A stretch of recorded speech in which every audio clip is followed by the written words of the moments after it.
with a foot problem, while Gerrard has a groin strain. Manchester City goalkeeper Joe Hart will certainly miss that game. His place has been taken by Blackburn's Paul Robinson, but he could be out of the Manchester derby after picking up ankle ligament damage against Hull yesterday.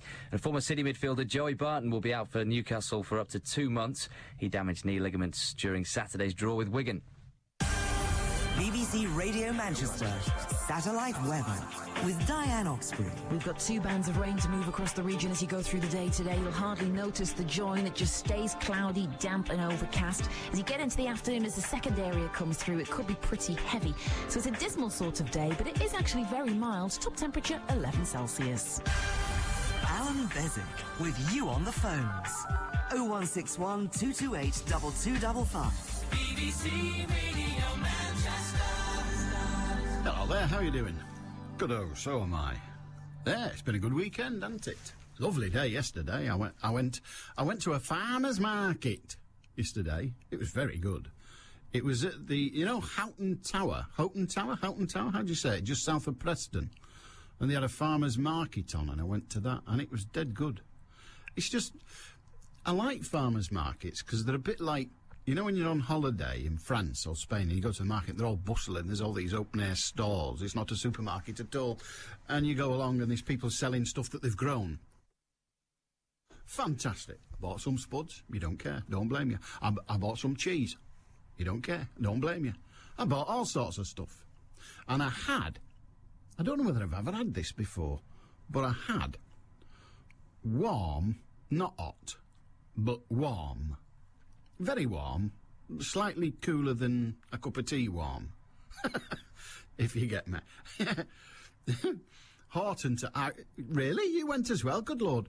But yeah, and I had a warm, extremely warm, apple juice with ginger in it. Wow!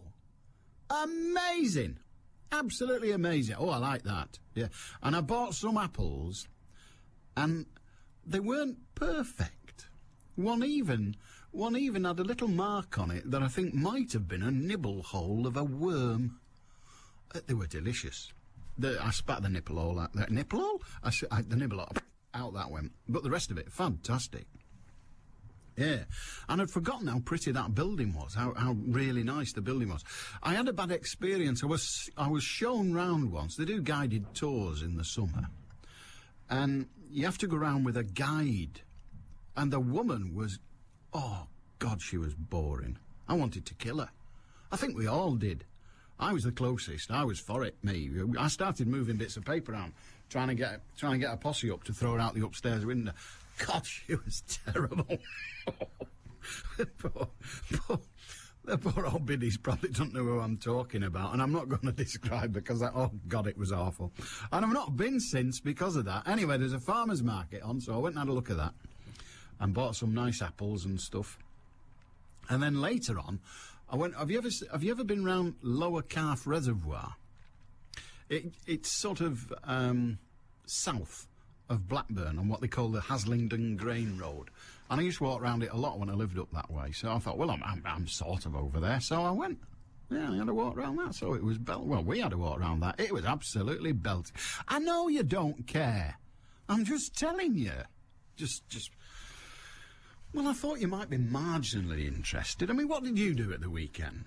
Was it as riveting as that? Or put it another way, is your life as boring as mine? But that's what I did. Yeah, Saturday, of course, I come in here. And Saturday afternoon, I sat watching the telly, watching the England Rugby Union team get made to look stupid by the Australians.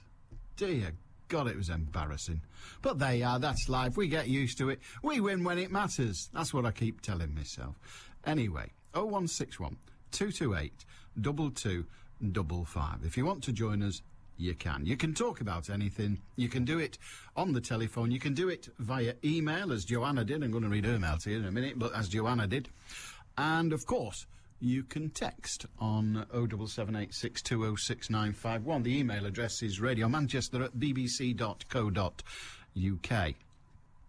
And I got this, as I say, from Joanna. It's about Baby P, I'm afraid, and we're no further forward with that, are we? We're just not.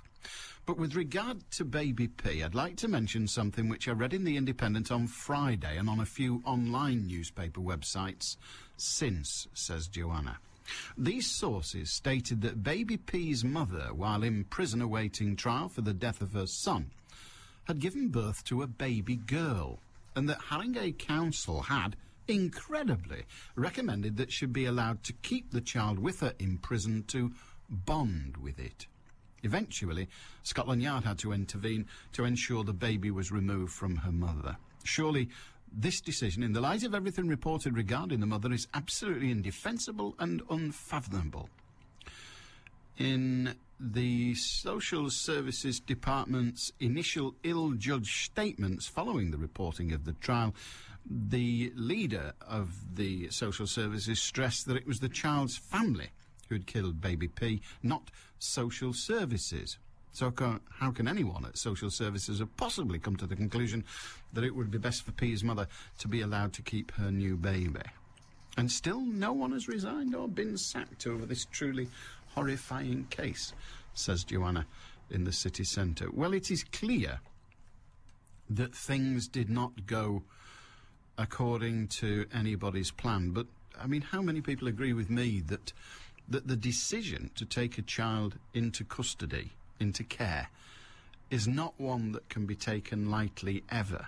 It's sometimes the difference between the child surviving and not surviving is, in fact, a hair's breadth. But one statistic I do know: 1/3 of the people serving prison sentences, let me give you that again, 1/3 of the people serving prison sentences have been in childcare, have been taken into care by the authorities at some time during their life. Now, I'm not criticising being taken into care. It sometimes is the only option, but it's sometimes the best option in the circumstances available. It's the best option, but it's never a good one. It's never ever a good one. 1/3 of the people serving custodial sentences at any given time are people who previously had been taken into care by the local authority. It isn't a good way to bring up a child. And the way to measure the statistic against the rest of us is to measure what bigger proportion of our society is made up of people who at some time in their life have taken into care. Well, it is considerably fewer, a long, long way fewer than 1/3. Now, there are also, sociologists will sit with you for hours and explain why that statistic is not as stark as it seems, and coincidence, and the children coming from, should we say, challenged families are going to be challenged children. Of course they are. I understand all those statistics, but it's still quite a stark statistic. Before you start saying, take the kid into care, take the kid into care, take the kid into care, you are not giving that kid the best opportunity in life. You might well, indeed one would hope, that if a child is taken into care, you're giving it the best opportunity in the circumstances. It's a hair's breadth decision. I'm glad I never have to make it. What do you say? 0161 228 2255. If you want to join us, you're more than welcome. Sarah, it's all females on the internet today. We like that. Sarah from... I've always liked women more than men. I don't know what it says about me, but I've got... It says red-blooded, hardly. Anyway, Sarah says, I'm hardly one to preach about road safety issues, but I've never driven impaired. I don't want to downplay the dangers of driving under the influence of drugs or alcohol, but motorists can be just as dangerous when they're under the influence of stupidity. Well, that's certainly true. I experience these driving under the influence of stupidity motorists every day as I cruise the 10 or so miles from my home in Earlham to my workplace in Astley. While I understand that we live in a society where multitasking is a given, there are some activities that just need to wait. I guess I'm not an innocent. I've applied lip gloss while behind the wheel, but I was at a red light, promise. But reading the newspaper? No. When I reached the A57 at Barton Airport this morning, I encountered a white van cruising through traffic. The van began slowly weaving between the white lines. Out of morbid curiosity, I glanced over at the driver and didn't know whether to laugh or cry. This guy had the newspaper spread across his steering wheel. That would explain the weaving, I thought, but my question remains. Aren't there more comfortable places to read the headlines? My workmate and friend had a better question. Were they at least reading the Building Trade and Industry magazine? Well, that I guess would be the silver lining. So Sarah from Earlham. People reading whilst driving. But wasn't there that Continental driver who killed a few people as it happens, but he was watching television whilst driving? He had a television in his cab and he was driving down the motorway watching television. Where do these people get their brains issued from? Certainly, they've fallen off the back of a lorry. Mornings sound better with Eamon O'Neill and Diane Oxbury. Eamon and Diane. The thing is, though, if you've never used computers before, they are so daunting. I got my mother a laptop and she just looked at it like, well, I'm never going to touch that. And now when I ring her, she's like, well, I've been doing this and I've been doing that. Is she online? Yeah, she's online. My mum's still turning the telly over using a calculator. Eamon and Diane and you. Hi, Eric. Hiya. Who have you met?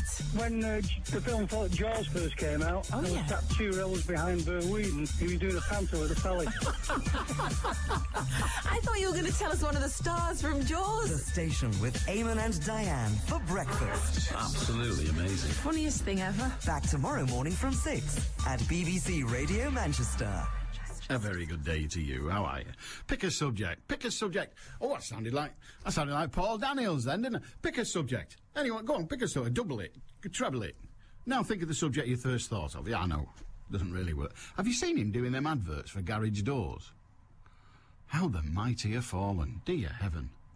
I mean, he's always looked like a pixie, but he looks like a prat doing that. When he goes like that with his arms, lifting his arm, and the door open. Oh, it's magic. Magic. Not a lot. Dear God. Anyway, never mind. We digress somewhat, and we ought not. We're going to get not Greater Manchester, we're going to get genetically modified modified? We're going to... Should I start this again? No, I'll talk about something else. I'm giving up on this. We're going to get genetically modified crop trials in the country. We've already got a few, but they keep them secret, because if they don't keep them secret, all the Herbert Greens go round and dig them up and wreck them. But the government is to defy critics with secret GM crop trials. According to The Independent, Mandelson and Ben lead the campaign to win support for the controversial technology. Ministers are drawing up plans for genetically modified crops to be grown in secret and more secure locations to prevent the trials being wrecked by saboteurs. They may ask the police to target opponents of GM crops in the way that they've cracked down on animal rights protesters. Another option is for the controversial crops to be grown at a secure government site, such as Porton Down, near Salisbury, which carries out military research and includes a science park where they could be securely developed away from the public. Are you afraid of genetically modified crops? I don't know that I am. I'm never sure, but I mean, are you? I'd be interested. 0161 228 2255. We got this email from Kevin. It says, with regard to the road accident in Chariton, there may be 3 innocent victims. We won't know for sure until the coroner rules, but I've no sympathy for the driver, and those who do should consider what their position might be if they or one of their loved ones had been sat on the garden wall when it was demolished. I see no reason why the police driver should be held in any way responsible for doing his job, following a suspect for 2 minutes. The alternative would be to allow suspects of wrongdoing to escape without answering for their actions. I'm not suggesting that drink played any part in this accident, but some months ago I was at a barbecue. One of the guests decided that she'd drive home, despite people telling her that she'd had too much to drink. With hindsight, somebody should have acted to stop her, but nobody felt it was their place to physically stop her, and so she drove home. Her husband, who was also present, walked home after she ignored his protest and argument and his advice not to drive. Anybody hurt whilst knowingly being carried by a driver who should not be driving for whatever reason does not deserve sympathy. That's Kevin. This is a reference to the story that's about the place today. It's mentioned on the front of the Manchester Evening News. Graham Stringer has been talking about the matter. Graham Stringer, the Labour MP for Blakely, of course, and he maintains that an urgent inquiry into police driving standards has been demanded after a high-speed chase ended with 3 people being killed. Well, people get killed all the time on our roads, and sometimes they're being chased or pursued by the police. And frankly, even if I'm in a really, really big hurry and there's a police car behind me with his lights going, even if I think he's chasing me, I stop. I know I'm a sissy, but I do. I stop.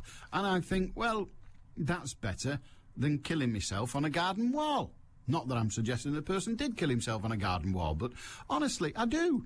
Do you know what? If the police car's coming the other way with his lights going, do you know what I do? I don't think, cretin. I think, oh, I ought to move over and make his job easier. How silly am I? Just gone 12 on BBC Radio Manchester. News headlines. Mark Edwardson. 2 of the men killed in that car crash you've just heard about in Oldham have been named locally as 23-year-old Christopher Morrison and 30-year-old Paul Bunting. A woman also died in the crash, which happened as the car they were in was being pursued by police in Chadderton. The trial of Shannon Matthews' mother and her co-accused Michael Donovan has been halted because Mr Donovan needs medical attention after being assaulted in prison. And Gordon Brown says he isn't ruling out introducing new laws presuming you'll donate your organs when you die, unless you opt out. Manchester's weather, rain, windy too, and a top temperature of 11 Celsius. BBC Radio Manchester, 2020 traffic. Let's take a quick look again to cameras on the M66 at the moment. Everything seems to be moving fairly freely on camera between junction 2 at Bury down towards the M60. But as you reach the M60 Ring Road, it slows down from junction 18 through to junction 12 at the Eccles interchange anti-clockwise because of an earlier accident involving a tanker and 2 cars, all of which have now been removed from the carriageway. And don't forget, of course, if you happen to spot any further problems on the roads, call in 0161 244 4951. I'm Conal Banks. You're never more than 20 minutes away from the latest traffic through the day. BBC Radio Manchester. Nikki in Wilmslow. Hiya, Nikki. Hello, Alan. What can we do for you? Well, I wanted just to make 1 or 2 comments about Baby P. Please do. Right, well, firstly, I have had a bit of experience working locally on sitting on child protection panels. Oh, yes. I was a head teacher before I retired. I've served on them. They're funny, aren't they? I don't mean funny. No, I don't mean funny, hilarious, but they are, aren't they? They're peculiar organisations, these panels. But do go on.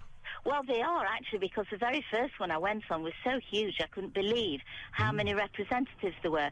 And I think that can be a problem in itself, that there are so many people involved in it.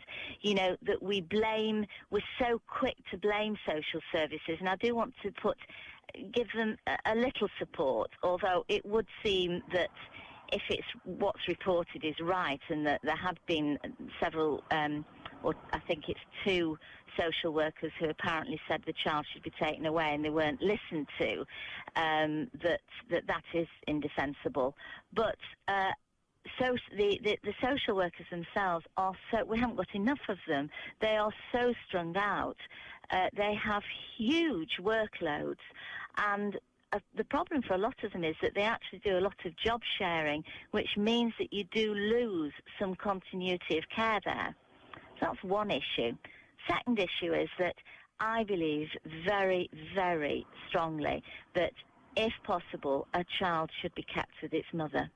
And there are several ways of doing this, and that is by putting workers in, and this certainly happens in Stockport, which was the authority I worked in, that you can put support workers into these families to go and help those mothers. I think those support workers perhaps need greater powers, perhaps, of access, and I don't see that should be a difficult thing to implement. But what these mums need is somebody who is there who's giving them emotional support, who is saying to them, no, that isn't appropriate behaviour. This is how it should be done. Try it like this.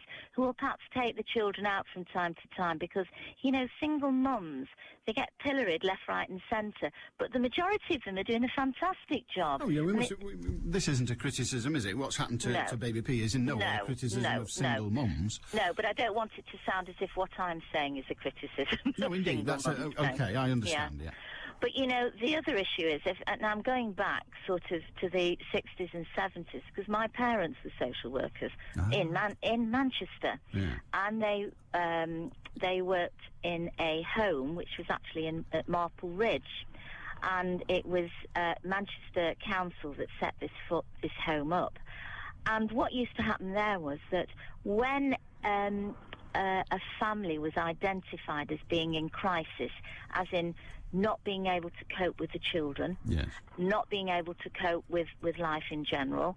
I have to say, in those days there were fewer single mums, so a lot of these mums were often married, and the husband was perhaps dysfunctional, hadn't got a job for whatever reason.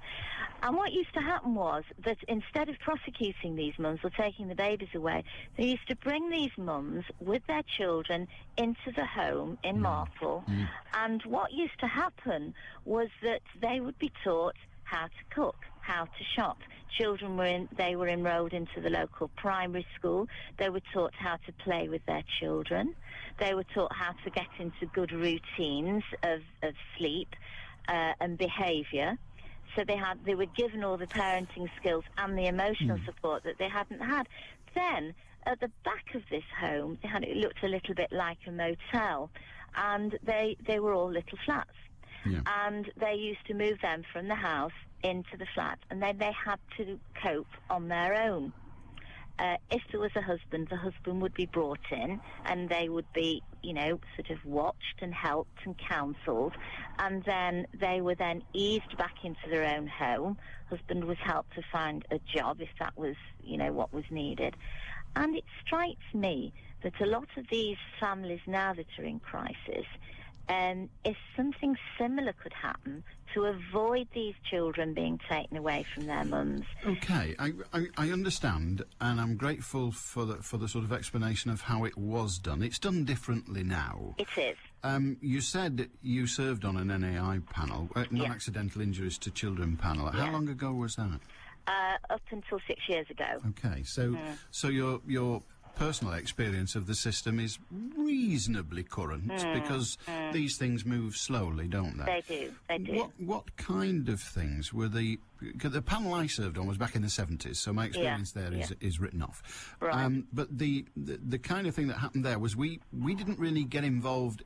We couldn't get involved because there were people who had criminal responsibility, if you like, legal responsibility for the families, and then there were others like teachers, like like citizens advice bureau workers and other advice workers who had a less should we say a less legal responsibility, had no legal responsibility, so they didn't get involved in specific casework. What was it like on your panel? Well, the panel, I served on the panel as a head teacher when my children, and I had a number of children who were on the at-risk register. Right. Yeah. So now I was able to get involved because the children were coming to school every day, or not coming to school if that was, and that in itself would cause a problem. And it's the difficulty was that that often the social workers then, God bless them, because the ones I came into contact with were fabulous. They did go and knock on the door. They did go and find out what was going on. They did, try to intervene when was possible. And the children who I was involved with, many of them did have one of these outreach workers who belonged to social services, who used to go into the school. They used to liaise with me. I mean, I was a bit of an interfering head teacher in that if I was concerned about a child, I would go and bang on the door and walk around the back of the house and peer through the windows and find out what was going on. But that's because I was just a nosy Parker, and I was concerned about the child that was, in my school. But I do think that and of course the difficulty for baby P was, of course, the child wasn't to school age. Indeed. So you didn't have that extra agency there that was able to, intervene. It's slightly different now as well, isn't it? In that if you went knocking on somebody's window, as you just described, and looking in at people's windows now, you'd face the possibility of some kind of prosecution for interfering with somebody's human rights, as it were. Well, yes, except that, it all boils down to having relationships, doesn't it? Good relationships with your parents. The parents that I had in my school that were in that situation, I worked very hard to get a good relationship with them, and they knew me, and they knew that I was on their side. Is there anything... Because in the end, we have to look at what we can gain from this for the... Is there anything in what you've said that you think could be applied to the modern social work system, which is nothing like it was in your parents' day? No, it isn't. It's very different. So is there anything you think that, with your experience, that could be, I don't know, transplanted to today? Yeah, I think we need to have more outreach workers. More outreach. So the problem in Haringey, of course, is that 1 in 4 social work positions stand empty. I know, because nobody wants the job. I know, that's the point, and that has been the case, actually. That is not new. That has been the case for a long time. Yes, it has. Yeah, and, well, right. First thing is that, and I was listening, I can't remember who it was, but there was somebody talking on the radio, I think it was in a phone-in programme, and they were saying, they worked in social work, and they said that one of the problems was that as soon as somebody got some promotion, they were taken out of the field. And so, of course, what you were doing was you were losing a lot of your experienced staff out of the field. Whereas, yeah, and you need your experienced staff in the field. But I think if you want to attract people into jobs, you've got to pay them money. You pay peanuts and you get monkeys. Well, we've all known that. They pay peanuts at the BBC, as you well know, Nikki. Well, there you go. All I can say to that is eat. But they should, if they paid them more money, right, they would attract more people into the profession. And also, I think they've got to do with social workers what they did with teachers, and that is to try and upgrade the profession. And also, the other issue is that it is now, like you said before, it's quite scary going into people's houses and people's homes, particularly when you've got very, very aggressive, parents and people. Right, so. I was older before I could cope with that. That's the thing, isn't it? And often they're people these days. This isn't a criticism. Very young. They're very young. They've just finished their degree and all the rest of it. I know. And now there they are, out on a limb, as it were. Thank you very much indeed. Have a good day. Cheers. Nice to talk to you. Bye. 0161 228 2255. John in Stockport says, Alan, it's not just on you lot. It's all BBC channels, but when they do a voice disguise for a male, it always sounds like Frank Bruno. Honest, just listen, he says. Is it because they know Frank won't get any stick? That's John in Stockport. We're all going to listen with care now, aren't we? Next time we hear a disguised male voice on the BBC, we'll be trying to pick up the tones of Frank Bruno. I like that. Bill in Macclesfield. Hiya, Bill. It's perhaps his secret job on the quiet. Well, he's got the summer. I think Panto's close to him now. What have you got for us, Bill? Good morning to you. Hi. Good morning. Just, I was going to talk about rugby, actually, but I'm going to get this off. Best not. I'm depressed enough. Go on. I watched it as well, but I've got some radical ideas, but that's for another day. All right. I'm interested in this case that's gone on in London with this baby. I've got an interest in it, but I've got no knowledge at the same time, because my youngest daughter is at the present time at university, and this is one of the sort of jobs she may consider doing. So I've got an interest in that regard, but I know nothing about the, the ins and outs of the job itself as a social worker. But it does seem to me that there's a sort of this tendency now getting to a greater degree of influence of can only describe them as what I would describe as pseudo-intellectuals. Who've got some knowledge, some expertise, and want to solve every problem and put it down to a reason. So socio-economic reason, usually. Now, no matter how much I delve into myself, I personally can find no excuse for what's happened to that child. No matter what, I think it's pure evil. And I don't believe that you can find any excuse for that behaviour. I mean, in actual fact, you can only say that there was a failure there by the authorities and those doing the actual job, either on the front line or back office, in doing the job. Not that, as I say, I do stress I've only got what I read in the newspapers and on the telly, so I'm not. I don't have all the facts as they might be. Now, I think that we have to stop totally this excusation of everybody who commits crime. And I think we have to face up also, Alan, and I face full on that what you said the other day about society is absolutely great, and yes, we've got one or two bad lads amongst us. It's not great, Alan. There's an awful lot of bad lads amongst us. Yeah, there might be that we might be 80% brilliant, but 20% of 60-odd million is an awful lot of bad uns. And to try to solve this, Alan, with everybody doing a one-to-one or two-on-to-one, we just, as a society, we can't afford it, Alan, financially. We certainly can't afford it. Well, let's spool back to Baby P then and look at that. And like you, I have no knowledge. We only have what we've got from the press. But I can't envisage, maybe you can, I can't envisage any punishment regime that would have prevented what happened to Baby P. I don't think those people harming Baby P sat down and think, should we break her back? Should we break her back today? What is it, Tuesday? No, it's not Breaking Back Day, Tuesday. Well, if we break her back, we'll go to jail. Let's not break it. I don't think that conversation, I know I'm intellectualising it in a childish way, but I don't think that conversation goes on in the emotions of the individual. I don't. Do you?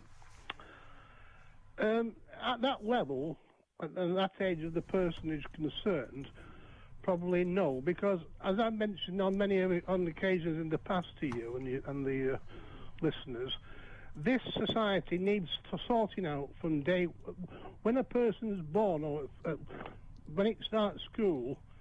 It's certainly by the time it starts school at 5, that's the bringing up. If it's not happening in the house, has to be started, and with a kindly but disciplined fashion. And that's not happening. So if that doesn't happen, nothing's going to improve. And that's the basic of it, the very basic building blocks. And for the last 50 years, every politician that I know of has failed dismally. And probably if Joe Stalin was running the country, virtually one of them would have been shot. Well, it's such a dismal.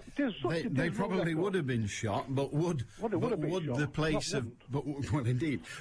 place have been any better for it? Yes. Is I suppose the issue. Well, you say yes. I'm not sure that Russia I think was such a great place to live. Because but never mind. The discipline would have started. All right. Now I've been around the world, Alan, and I've been in very, very poor countries, but I've never seen that kind of behaviour at this level before. Well, I've been around Eastern Europe countries, where they do have discipline. The poverty is great. They've got pride in themselves, even though they've got virtually no money. And this is the big difference in the society. All right, good on you, Bill. All right, mate. Cheers. Bill says that if you go to some of the Eastern Bloc countries, or the former Eastern Bloc countries when they were Eastern Bloc, there was nothing like this going on. They did nothing. No, he says that for a fact, but he means there was considerably less child abuse and abuse of one's own children and harm done to children, rather like in the case of Baby P and others. I maintain that we live in a good society, and Bill is prepared to concede that yes, it's more good than bad, but frankly, there's quite a lot of bad knocking about. Dave in I Know Not Why, Dave says, it hasn't taken long for the liberal lefties to crawl out of the woodwork clamming for a review, inquiry into the standards of driving in police chases. You know the usual thing. If you've seen the photographs and news footage of the car involved in this incident, it's obvious the driver was well over the speed limit and driving recklessly. All the armchair punters who we know are going to blame the police for getting involved in chases should try and bring in the police and... good Lord, I'm not reading very well today, I'm sorry. Should try being in the police and trying to deal with idiots who drive like this. Would they have officers let these people just drive away and not attempt to stop behaviour as bad as this? Those who are now suggesting the police should pursue vehicles and drive within the limits are usually the first ones to complain when you can't or don't get to an address within a few seconds of their call. I'm sure the inquiry will show that the vehicle was driven dangerously and well in excess of the speed limit. But hey, let's not let the truth get in the way of a dig at the police. And then he says, Graham Stringer, please no. Well, Graham Stringer is merely, or as I understand it, all that Graham Stringer appears to have said is, look, there are more people dying in Greater Manchester during the course of police chases than there are in other police forces of a similar size. What is the reason for that? That's his question. He bases it, the question emanates from the statistic. If you get chased in a police force similar to Greater Manchester, your chances of being dead are less than if you're in Greater Manchester. That's a fair question, isn't it? That's a fair. We want our police force to be better than the others. Now, whether killing people by chasing them to death is better is for you to decide, not me. It's just gone 20 to 1 on BBC Radio Manchester. News headlines, Mark Edwardson. The opposition leader on the council at the centre of the Baby P affair says the authorities' leadership is mired in secrecy and needs to be more accountable to the public. Robert Gorry was speaking after a BBC investigation claimed a senior police officer had pressed for the child to be placed in care, but social services insisted the toddler could remain at home. Two of the men killed in a car crash in Oldham have been named locally as 23-year-old Christopher Morrison and 30-year-old Paul Bunting. A woman was also killed in the crash. She's been named by police as 19-year-old Cassie Fox. It happened when their car was being pursued by police in Chadderton. And more than 80% of teachers in Oldham say they're the victims of or overhear homophobic abuse every week. Manchester's weather, you can expect it to be wet and windy with highs of 11 Celsius. BBC Radio Manchester 2020 traffic. Let's take a quick look firstly to traffic cameras on the M60. It's still fairly slow moving between 15 at Swinton and 12 at the Eccles interchange. Matrix signs are set at 40 miles per hour. If you're travelling on the M6 between junction 21A all the way through towards junction 18, you should have a nice clearing ahead of you on that southbound side of the carriageway. And don't forget, Air France pilots are still striking, so delays and cancellations are possible on Air France flights to and from Manchester and Newcastle International Airport. For more information, check their website www.airfrance.co.uk. Don't forget, if you could update me further, call in on 0161 244 4951. I'm Cara Banks. BBC Radio Manchester Sports with Will Perry. Good afternoon to you. Well, it's been another dismal day for Kevin Peterson's England side in India. They've lost the second one-day international of the series by 54 runs in indoor. Yuvraj Singh scored a second successive century for the hosts. However, England were 183 for 3 at one stage before collapsing to 238 all out. Owen Shah top scored for them with 58, while Lancashire's Andrew Flintoff hit 43 and Captain Peterson 33. It's disappointing. I mean, we had shown marked improvements on game one, especially in the bowling department, to get them 29 for 3. We didn't carry it on there. We probably didn't carry it on with enough aggression from there. We let it slip. But then again, Yuvraj played fantastically well again. When someone's hitting a ball like that, there's not much you can do. Well, Kevin Peterson's side now trail 2-0 in the series with the third one-day on Thursday in Kanpur. Meanwhile, it's still unclear if England's players will feature in next year's Indian Premier League.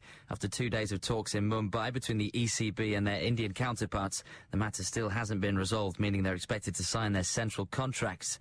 The fitness of the England captain John Terry and Liverpool's Steven Gerrard will be assessed today ahead of Wednesday's friendly against Germany in Berlin. Terry's struggling with a foot problem, while Gerrard has a groin strain. Manchester City goalkeeper Joe Hart will certainly miss that game. His place has been taken by Blackburn's Paul Robinson, but he could be out of the Manchester derby after picking up ankle ligament damage against Hull yesterday. Speculation is still rife that Manchester City manager Mark Hughes could be out of a job sooner rather than later. The pressure's been building on the Blues boss after their recent form, but he insists he has the full backing of the club's owners. I keep telling people, I've had a meeting with the owner, Sheikh Mansour, this week, and people should concentrate on the fact that he said I had an absolute mandate, and that's clear as any statement can be, and that's the reason those terms were used. So, I mean, what more can I say? Obviously, we need to get some wins under our belt, which we fully anticipate we will. Things will calm down, and then we can carry on continuing to develop the team and the club. Well, there's a lot more to Cristiano Ronaldo than just goals, according to his Manchester United teammate Michael Carrick. Ronaldo and Carrick were both on target in the Reds' 5-0 win over Stoke on Saturday, with the Portugal winger notching up his 100th and 101st goals for Manchester United. Take into consideration everything he obviously brings to the team as well. He's not just about goals. To score so many in a short space of time is a fantastic achievement, and hopefully there's many more to come from him, but it's great to have him. Former City midfielder Joey Barton will be out for Newcastle for up to 2 months. He damaged knee ligaments during Saturday's draw with Wigan. Croatia's manager Slaven Bilic is keen to continue his career at an English club once his spell in international football is over. Bilic says he'd be disappointed if he didn't become a coach of a Premier League club. Well, it might seem obvious, but Bury need to start scoring goals if they're going to end their current run of poor form. The 2-0 defeat at home to Grimsby was the 6th loss in the last 7 games, and manager Alan Neil knows exactly what the problem is. We just can't put it in the back of the net at the moment, and I think it's just that. You just have to keep going, keep working. We can't do anything about it. Obviously, we ain't got loads of money to go and get players, and we have to work with the squad, so that's the most important. We keep faith with the squad and keep faith with the players, and hopefully they'll come good.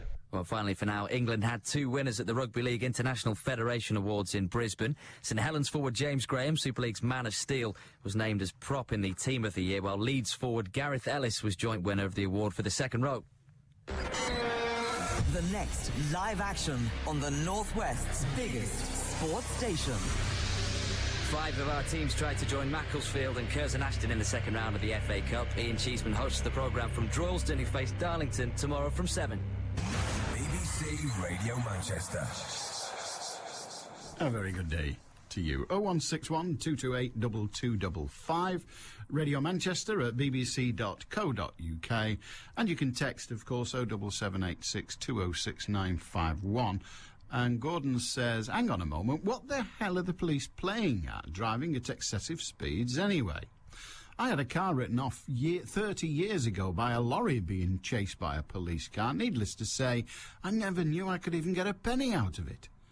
Can I still make me claim? I'm afraid you can't, Gordon. I'm very, very sorry. 6 years is your limit, mate. So, in the words of the immortal bard, you're stuffed. But it was worth a try. Mavis in Little Hulton. Hi, Mavis. Hello, Alan. I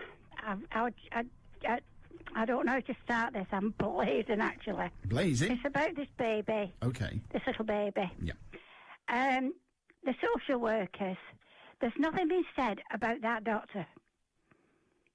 Now, let's be honest about it. The doctor in the hospital supposed to have examined that baby and said it could sit up. Why is that doctor not being pulled about like those social workers?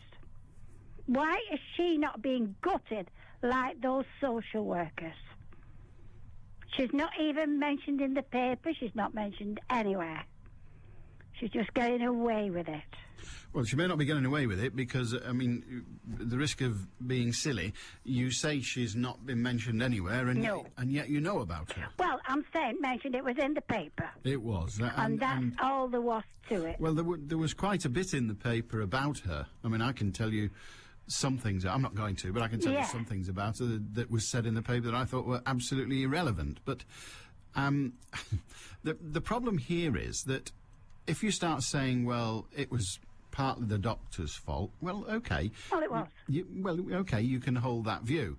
But that won't really help us move forward. The people who have regular contact with children in the situation that this child was in, Baby P was in, are effectively the social workers. The police have some involvement, the GPs have some involvement, hospital doctors might sometimes, all those things. But the people who are in reasonably regular contact and are the lead in the society's role, if you like, or the lead role in society makes the most demands of, are the social workers. And in the end, that's what they do. That's their job. It's not the job of a doctor to spot it. The primary job of the doctor is to deal with the condition presented. The primary job of the police officer is to deal with the criminal element, if there be one. The primary job of the social worker is to, if you like, improve the lot of that family. Well, can I tell you what I would have done if I'd have been a social worker? I would have known. I was listening to that lady talking at the beginning. I should have been a teacher on that. First and foremost, you know when you see a person, that mother didn't want that baby. You should know by the attitude of the mother whether she wants that baby or not. And if I'd have been in her place and I'd have gone and seen that baby, I would have took it away first thing. Well, okay. I wouldn't have left it because of her attitude towards the baby. But it's not as simple as that, Mavis. I mean, I'm sure during your time in life, you have at some point thought, I want no more of this. And it's a temporary thought. Not where it's helping people, no. Have you not? No. Then you are an angel, because I've been there loads of times. Loads and loads. I was a nurse, and I've nursed old people with dementia. And you must at some time have got utterly frustrated. No. Well, you have insight. And I'm not telling lies. No, I'm not suggesting you are. You just have insight that I don't think ordinary people have. All I want to do is help people. And I'm happy when I'm doing that. But you see, let us assume you go into that family and you make judgments about whether the mother wants the child or not. I'd have watched. Well, okay. But you can't then just say, right, I've had a look and I think she doesn't want it. No, I wouldn't have said anything like that. I would have kept going, and I would have made special effort to go. And I would have kept my eye open. What about all the other families? I would have gone, but I would have made a special effort to go and see that child every day. Well, you wouldn't be allowed to, Mavis. Well, I would have made friends with the family. Well, I'd have stuck to it like glue. Well, this is the problem, Mavis. If you make friends with the family, then I'm afraid you've just failed in your job. Well, I would have found a way around it. I would have found a way around it. All right, well, I'm sure the social worker who is being castigated this very day thought all the way along that she'd find a way around it. But never mind. Mavis, good on you. No. Okay, all right, then, thank you. Just give up then. Bye-bye now. 0161228 2255. It's easy for us, isn't it? It's easy for us, me sat in my nice warm studio, you where you are, to say what we would have done. This is how I would have made it work. No problem at all. It's easy to sort. I don't know what all the fuss is about. It's just so easy. Punish people more severely. That'll make them go straight. Of course it will. Recognise that the woman didn't want the kid and either convince her she does or take it off her. It's so easy. Until you're there. One virus. By the time symptoms begin to show, the body's immune system's already been severely compromised. Millions dead. We're talking more than 90% of the world's population. There are bound to be some people who are naturally immune. The lucky ones. And for a few survivors, the end is only the beginning. Our old life is dead. Now we have to build a new one. Future, we can make it whatever we want. Survivors, brand new drama. Starts Sunday night at 9 on BBC One. I'm looking forward to that. I think it might be good. Yeah. Mind you, 9 o'clock tonight, we've got Spooks. It's not what it was. I always say that. A few series in, but it's not what it was, but it's still all right. I didn't like that one when they went, oh, no, I didn't like that one. Basically. And that fella got blew up, didn't he? God, blimey, they lose a few. Irrelevant. 0161 228 2255.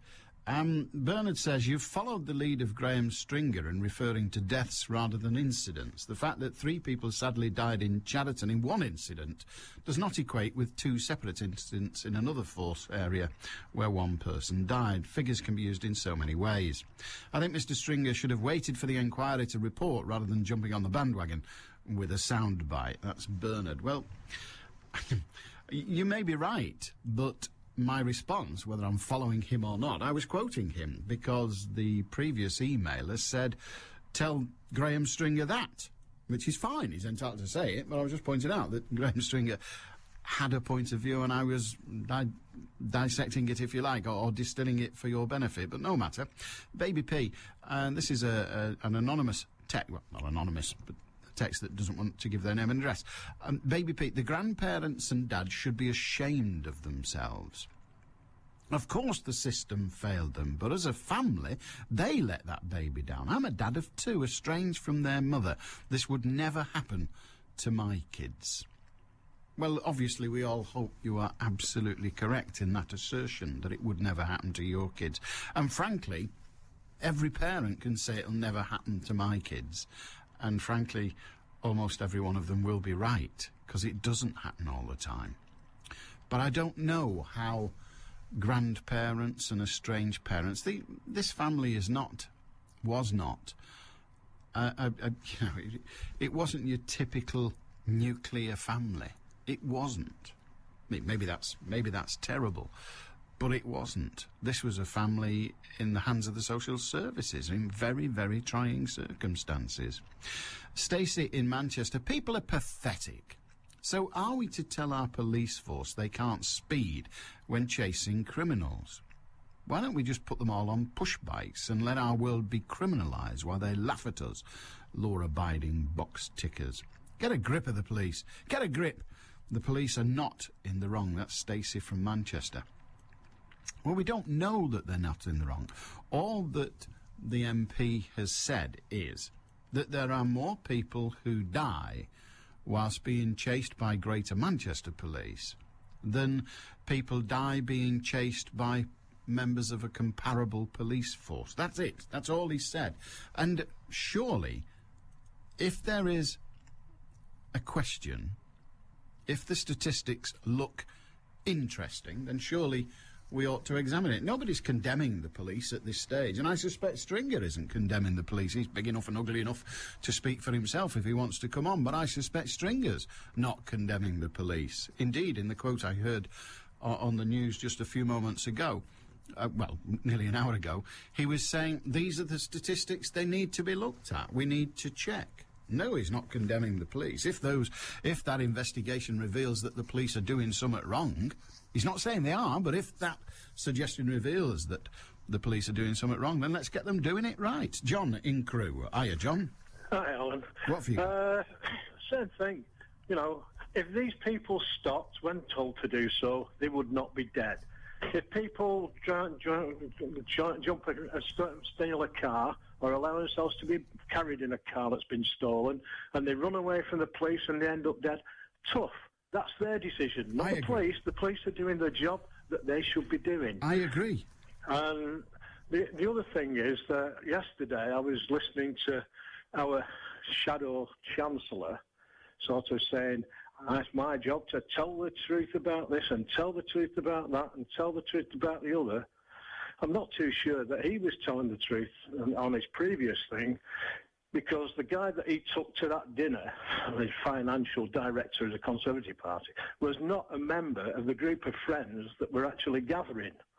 So, it begs the question, why the hell was he there?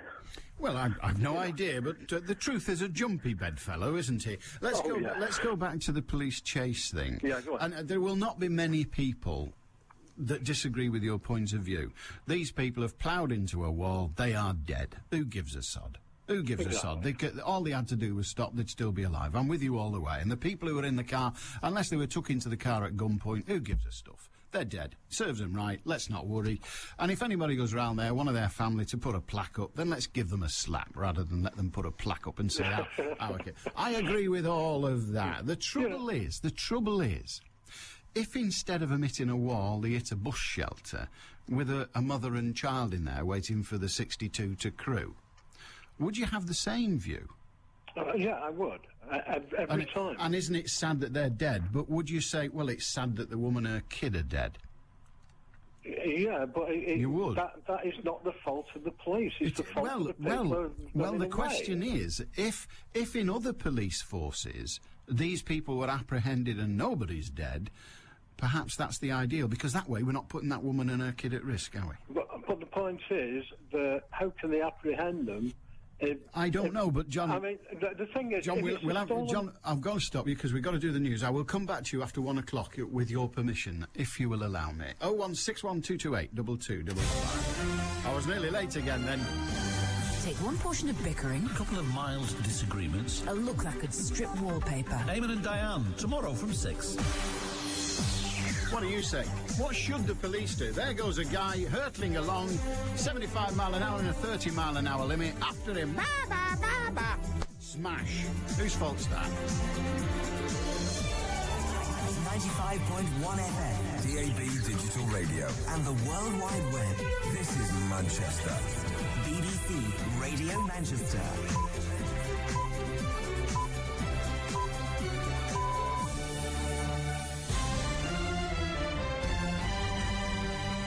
At 1 o'clock, Haringey Council rejects claims it overruled concerns about the threats to baby P.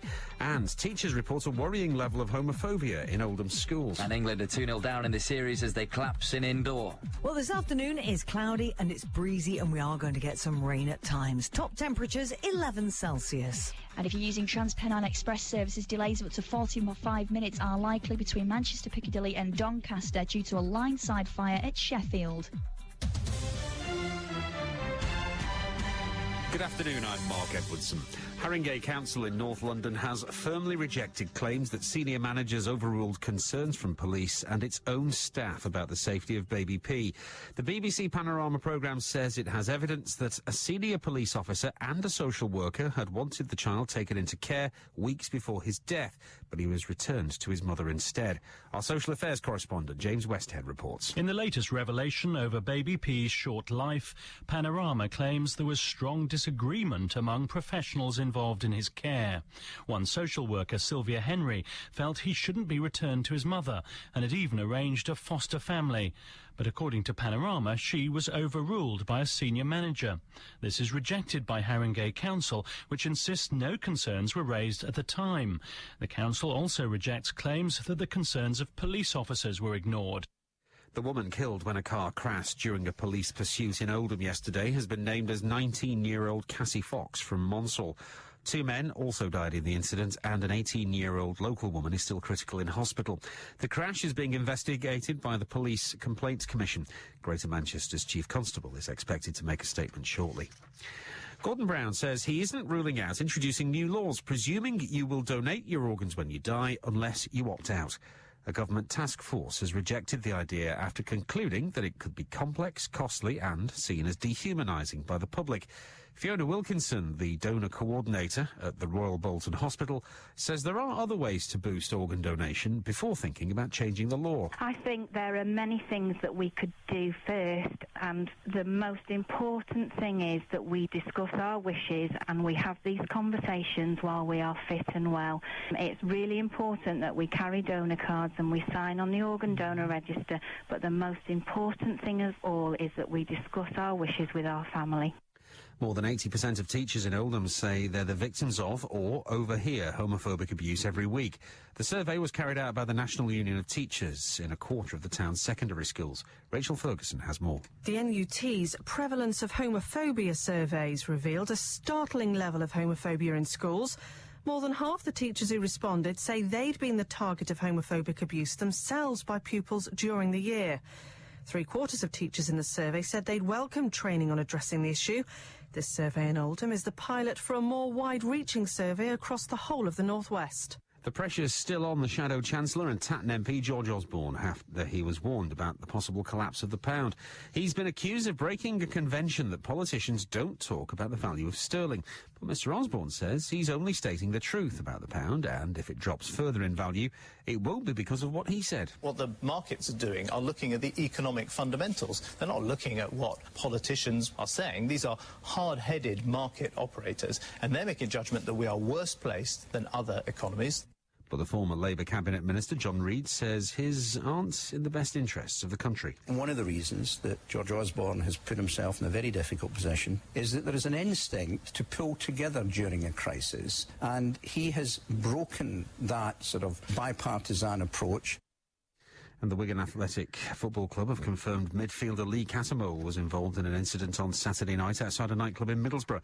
Cattermole was given a fixed penalty ticket for a public order offence. The club says it's investigating and will deal with the matter internally. BBC Radio Manchester Sports with Will Perry. England's cricketers lost the second one-day international against India by 54 runs in indoor. Yuvraj Singh scored a second successive century and then claimed 4 wickets for 28 runs in his 10 overs as England were bowled out for just 238. Owen Shah top-scored with 58 and Lancashire's Andrew Flintoff made 43. Kevin Peterson's side now trail 2-0 in the series with the third one-dayer on Thursday in Kanpur. Meanwhile, it's still unclear if England's players will feature in next year's Indian Premier League. After 2 days of talks in Mumbai, the matter still hasn't been resolved, meaning they're expected to sign their central contracts. The fitness of the England captain John Terry and Liverpool's Steven Gerrard will be assessed today ahead of Wednesday's friendly against Germany in Berlin. Terry's struggling with a foot problem while Gerrard has a groin strain. Manchester City goalkeeper Joe Hart will certainly miss that game. His place has been taken by Blackburn's Paul Robinson, but he could be out of the Manchester derby after picking up ankle ligament damage against Hull yesterday. And in Rugby League, England have 2 winners at the International Federation Awards in Brisbane. St Helens forward James Graham was named as prop in the Team of the Year, whilst Leeds forward Gareth Ellis was joint winner of the award as second row. BBC Radio Manchester satellite weather with Heather Stotts. Well, it's a grey start to the week. There's a lot of cloud around, and it's a breezy day as well. We've got rain at times, and some of that rain could be heavy in places at this afternoon. We've got a brisk southwesterly wind blowing as well. You're certainly going to notice that across the Pennines, and top temperatures today getting to 11 Celsius. Lunchtimes belong to Beswick. Allan Beswick. BBC Radio Manchester. Hiya once again, 0161228 2255. Radio Manchester at bbc.co.uk, and the text number, of course, 07786 206 951. Before the news, we were talking to John in Crewe, who holds the view that people who get killed in road traffic accidents when they're attempting to outrun the police, as it were, drive off and have the police chasing them and don't stop, deserve all they get. We agreed on that, but then wondered, I proposed the idea that what about the innocent bystanders who may be killed? And we're back with John now. John. Hi. Yeah, I mean, it's this innocent bystander thing that always in the end, nobody cares a toss for 20-year-old Well, yeah, I understand that. Yeah. But the thing is that if the police weren't chasing them, doesn't say they wouldn't be driving at that speed anyway.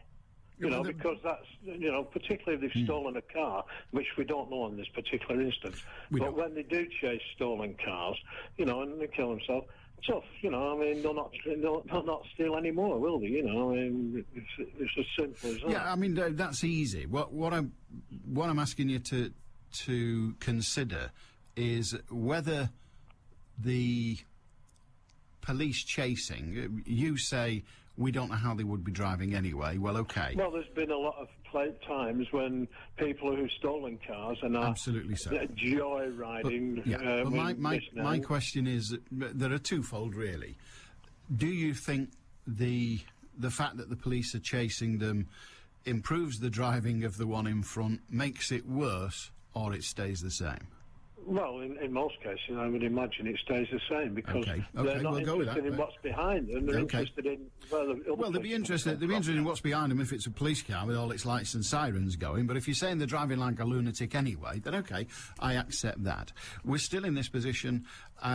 What if you believe the police make no change in the escapees driving? Then I've not got a question to ask you, but you must be prepared to concede, surely, that if a police officer sees a couple of young lads jump a traffic light, not at 100 mile an hour, but they just, you know, like many of us have done in our time, and go over the lights, and they carry on at 30 mile an hour or 40 mile an hour because they're going somewhere, and then he gets behind them and they think, come on, give him a run.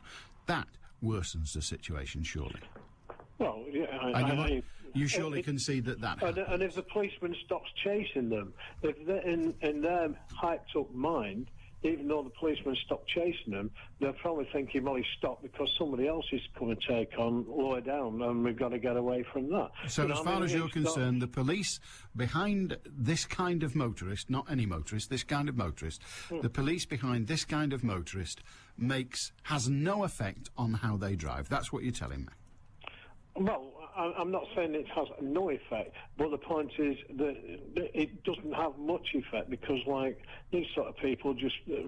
I sit here and I hear them outside the complex where I live when they set off from the thing with screaming wheels and stuff, and they're not being chased by anybody. They just think that it's wonderful to do a bit of speed because they've got a sort of car that will do it. All right, mate. Good on you. Thank you very much indeed. John's of the view that the effect on these young...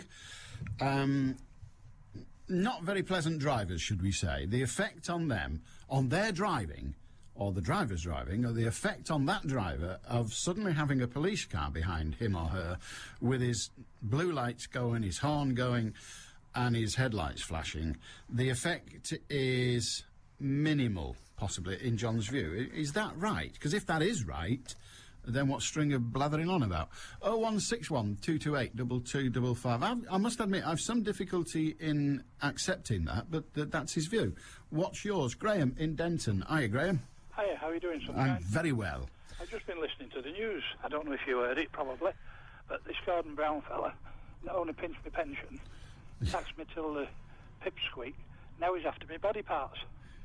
Well, he's obviously not seen you, Graham. Well, that's true. He'd say, we're changing the law, but Graham can keep his. I'm sorry, mate. I don't know whether it's Mr. Brown that's after your body parts, but certainly there's a bit of it going on. Yeah. There's been this debate, hasn't there, about whether we should change the organ donor rules. That's right. What do you think? Do you think it should be you opt in, as is the present case, if you want to be an organ donor in the event of your untimely death, or do you prefer the system that they're discussing now, where if you don't opt out, the state owns your body? I think they need to go back to square one, like they need to do with lots of things. And, well, this is it, my organ's not worth having anyway. They're not worth the expense. I think we just heard a witness to that effect. You did indeed, but you'd be surprised what they can make do with, when they're stuck. Yeah, but I mean, it's the principle, isn't it? It is indeed. Do you... I mean, at the moment, there are people dying and their organs are not taken, whilst at the same time somebody else dies for the want of the perfectly usable organ in that individual. Yeah, but the way things are going, don't you think that people should be given a choice? And not well, they are. They are given a... automatically put on the list. Well, they are given a choice, but... As soon as some poor devil dies in Crumpsall or whatever, they're going to be there whipping out all the lot, aren't they? Well, I don't know. That's a matter of debate. Can the National Health Service really afford to take the organs out and start dishing them around? Aren't they busy enough at the moment? Well, they are quite busy, but the people... You imagine if I'm involved in a road traffic accident on the way home and they can't save me, but they can use me bits. They could take my kidneys and one each would go to a pair of people who are currently getting dialysis. Dialysis costs the National Health Service per patient tens of thousands of pounds a year. If they get my kidney, which they'll get from one operation, costing a few grand, if they get my kidney, each of them, that will save the National Health Service, if they're 30-year-old people, that'll save the National Health Service £1 million over their lifetimes each. So it's not that expensive. In fact, come to think of it, it's a money saver. So you carry a donor card then? I'm on the donor register, but that's a personal choice. What we're debating here, I mean, the register is the modern way of the card. What we're debating here is, instead of when I'm hit by the truck on the way home, instead of scratching around in my wallet looking for a card, which incidentally is still there, or indeed going on the internet, they will then, either way, they'll go to my wife and say... you could have had him when he was alive, love, she'd probably say, but... Well, yes, you've probably got the same problem, but that's life. Yes, if you can make use of any of that old crap trap, then you're fine. But, she will say, I suspect she will say, yes, of course you can have the bits, you can have all of it, please, do what you need to do. A little bit like blood, giving blood, isn't it, really? Yeah, except you don't have to die for that. But the issue is, and again, you are a volunteer when you give blood, but Exactly. But what they were discussing, or what was going to be discussed, was whether the rules should change and there should be a presumption of donation. Exactly. Do you think there should? It takes the pressure off the police for 5 minutes, doesn't it? Well, indeed it does. But do you think there should be a presumption of donation? No. Okay, good on you, Graham. Have a nice day. And you, mate. 0161228 2255. What do you say? The issue about organ donation is clear, and it comes down to a point of principle. There are some people who think organ donation, and indeed the receipt of such organs, is wrong. A number of religious groups, not just the Jehovah's Witnesses, a number of religious groups are against it. Some people have no religious opposition to it, but just frankly think it's sordid. They do. Some people think it's sordid and just wrong, and they don't want anything to do with it. But those people would be catered for in a non-presumptive, in a presumptive position. Presumptive meaning that if you die, unless you have stated otherwise, your body bits are anybody's who needs them. If you die in circumstances where they can be used, they would be. That's the presumption. Now, that appears to have fallen again, but those who are in favour of it have not gone away. And all sorts of people are being quoted on it, of course. There's one just come up on the newswire. 38-year-old mother of two from Barnes in southwest London was diagnosed with a condition, a genetic condition that stopped her body processing copper properly. How we ingest copper, I've no idea. But she was, the benefit, she received a liver transplant, which means that she's still alive and probably wouldn't be without it. Now, that's magical. But should it be a presumption that when that person died or another person died, their liver, their heart, their lungs, their eyes, the rest of it can be taken? You tell me. 0161 228 2255. Peter in Skipton, you're next. This is the Northwest's biggest sports station. This is BBC Radio Manchester. Remember this? Let the celebrations commence at Curzon. 3-2 to Curzon Ashton. This is unbelievable. Can Droylsden and Altrincham follow Curzon Ashton's lead and reach the second round of the FA Cup? There's also 3 replays for our league sides. Oldham played Cheltenham, Yeovil are the visitors to Stockport, and Rochdale take on Barnet. The all-new Manchester Sports. Tomorrow evening from 7. BBC Radio Manchester. Peter in Skipton. Hi, Peter. Hiya, all right, Alan. Not bad. What can we do for you? The doctor who examined that child. Yes.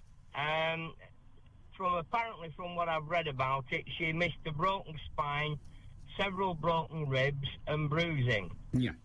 Well, I've worked in A&E for over 35 years, and I would not like to be treated by a doctor who could miss such major things that have gone wrong with anybody, let alone a child.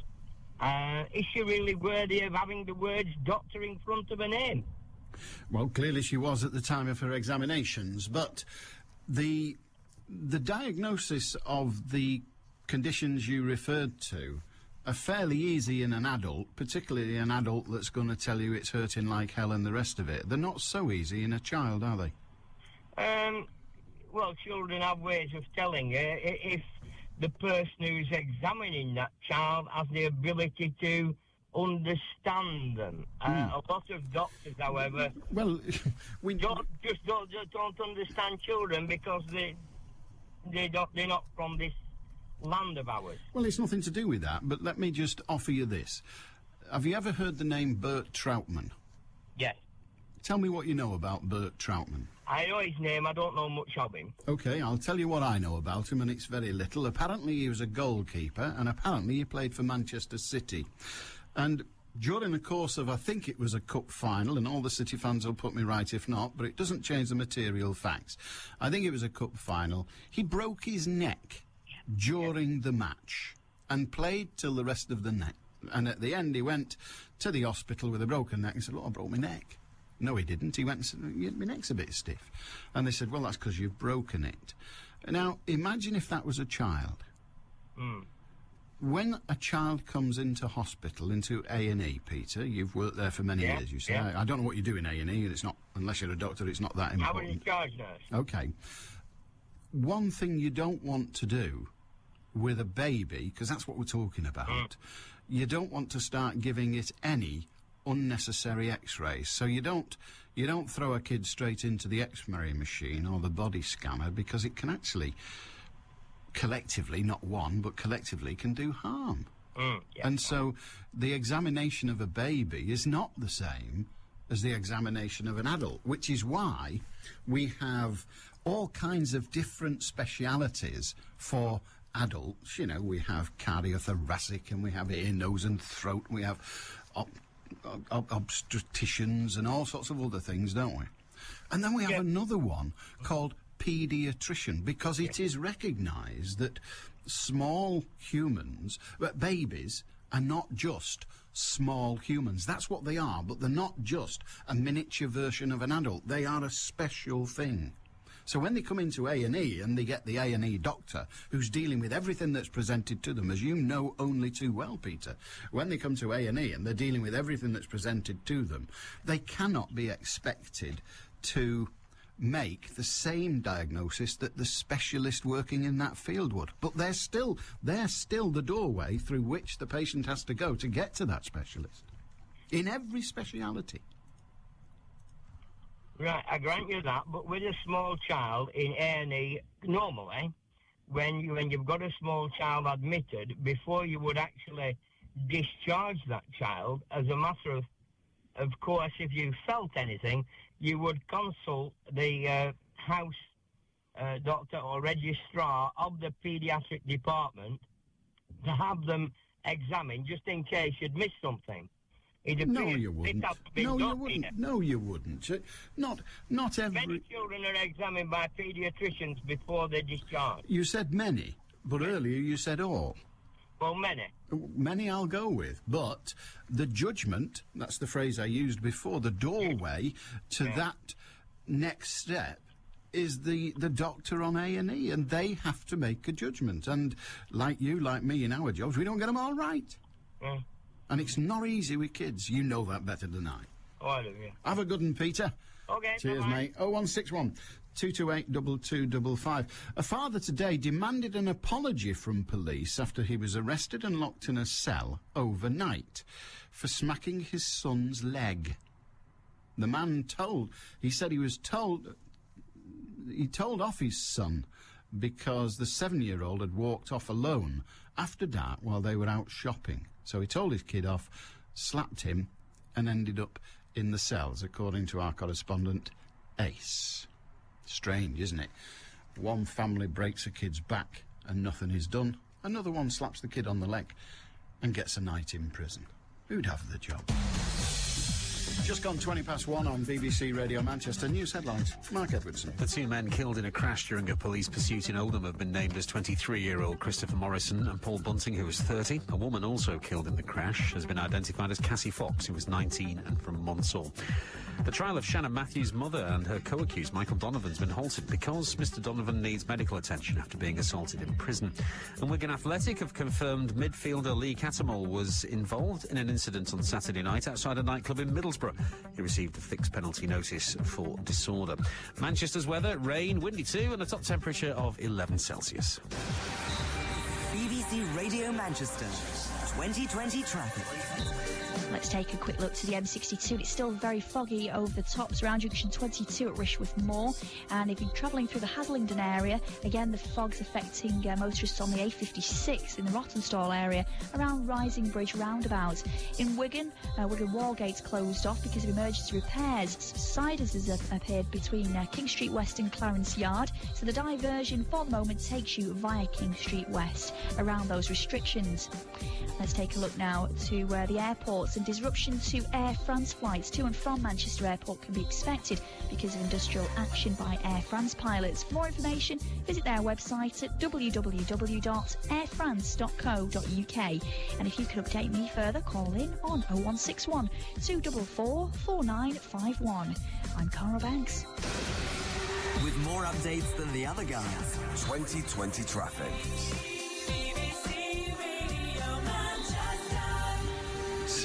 Some news just in on the electronic gazoobi.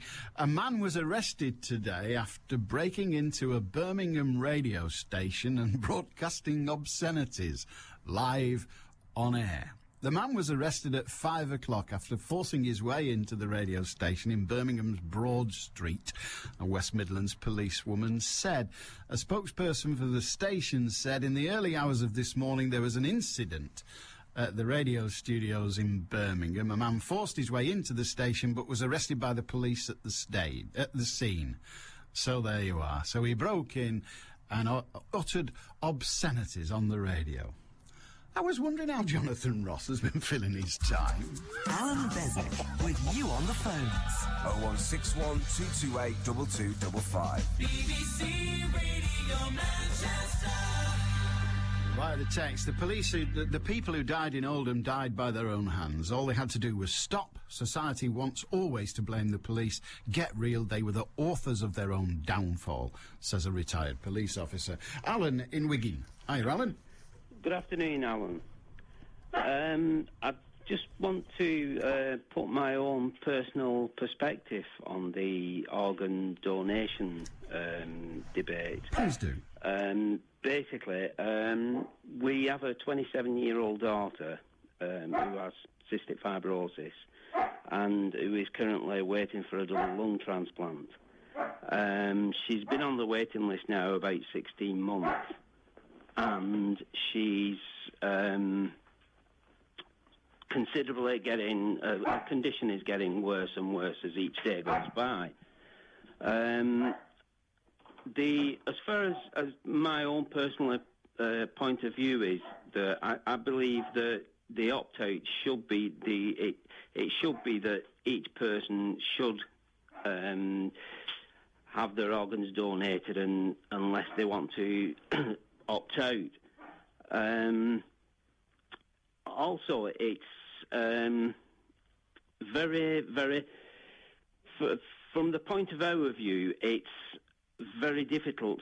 We now, we're leading up to Christmas, and we are basically willing someone to die. It's not a very nice thing to face up to, but we are willing someone to, unfortunately, to die to give my daughter a chance of life.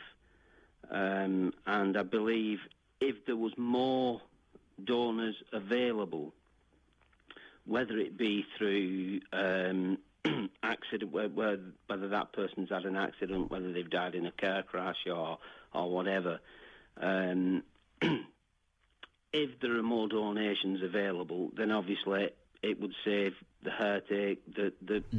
Well, it would diminish it. There wouldn't be enough to go round, but it would diminish it. Yeah. And I know what you're saying. You're not saying you're wishing somebody dead. What you're saying is of those people who are going to die between now and next year, of those people, many of them will have organs that could be available that will not be available because of the present system. And you think, well, that's silly. We're putting them in incinerators and we're putting them underground, and frankly, they ought to be going into other people. That's what you're saying. Yeah, I can fully understand people's point of view that it's their right, and everyone has a right to decide what to do with their body. I totally understand that.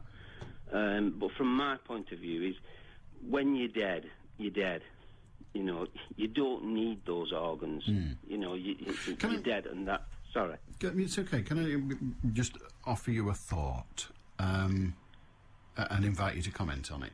And the thought is this. At the moment, many of those organs that are buried or incinerated, many of those organs end up in that position because the person who owned them never got round to deciding to donate and never told their relatives, because the relatives are always invited. They're always invited. Yeah. And they never got round to it. I've made my position known to my wife, and she to me. They may be the same, they may not. That's for her to say. But I've made my position clear.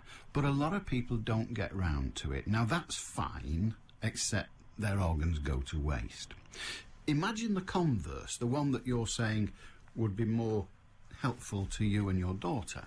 Yeah. The converse is that if I die and I haven't made my position clear, the bits go to waste. Yeah.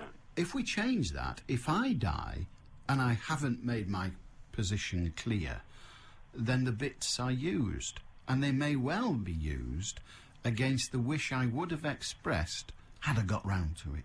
Yeah. That's the difference. Yeah. Now, they're dead, it's insignificant in many people's eyes, but in others, those who are of the complacent kind, if you like, they may think, well, hang on a minute, why should I be, use a strong emotive word, why should I be blackmailed into making a decision? Well, yeah, I can see where you're going, but I think a lot of... Do you not think that a lot of the organ donations, whether someone wants to be put on the donation list, is sort of a taboo subject, if you like? People don't want to discuss it because they think, well, I might be sort of, pushing my luck a little bit, and I might be, I might go out tomorrow and get knocked down by a buzz, and that's it. It's the same emotion of people who won't make a will. Yeah. Isn't it? I understand all of that. But have we got the right to presume that the one who didn't bother, actually, if he knew that he was going to die 3 weeks from now, he would have bothered? Yeah. Do we have that right, in your view? Do we have the right... Do we have the right to take say... the organs? Well, yes, that's it. Yeah, I believe we do. We do. Why? Because there's another aspect as well. I don't know whether a lot of people are aware but at the moment, the majority of transplants that are taken from what they call brain dead. Sorry, whether you're clinically, where you're kept on a life. That's almost all of them. Once the person has ceased to be alive and would die of their own volition, they're kept alive until the word is harvested, until the organs can be harvested. In fact, they don't really take them very often in any other circumstance. No, there is, at the moment, I think it was on TV, on the news quite recently, that one patient from Wythenshawe Hospital had a double lung transplant, I believe, that was sort of kept alive outside of the body. The organs were kept alive outside the body. That's fairly new. In fact, it made the news because of its newness. But in generally, they're kept alive, if you will, inside the body. Yeah. So, therefore, it's very... I can see points of view from both sides. Obviously, from my personal side of the things, then I would like it that every person would be sort of had their organs removed. On the other point of the view, I can fully appreciate that, someone who has just lost a loved one doesn't want a doctor coming in asking, can we whip your organs out? Which, at the end of the day, that's what it be, because there's a limited time on the amount of time that they've got to act, then it has to be done, unfortunately. All right, mate. Okay. Good on you. Good. Cheers. Gordon says, I've got a compromise. They can take your bits away, then pay to have you buried.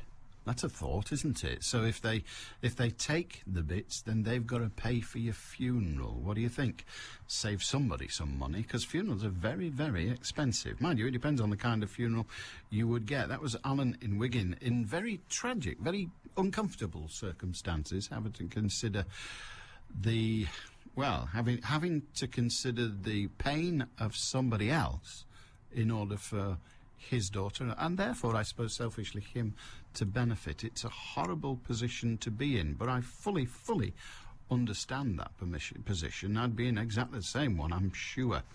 And Kevin sends us some statistics. I've no way of verifying them or challenging them, so I'll just give them to you. Organ donation, according to figures reported this morning, says Kevin, of the 1,000 people who die every day in the United Kingdom, only 3 are organ donors. If this was increased to 6, nobody would die whilst waiting for an organ. And if it was increased to 9...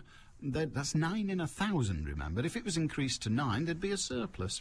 So not all those who die would-be donors, possibly only 1%. Yes, 1%. He also has the decency to say, I agree with Mrs. Beswick, they can have them.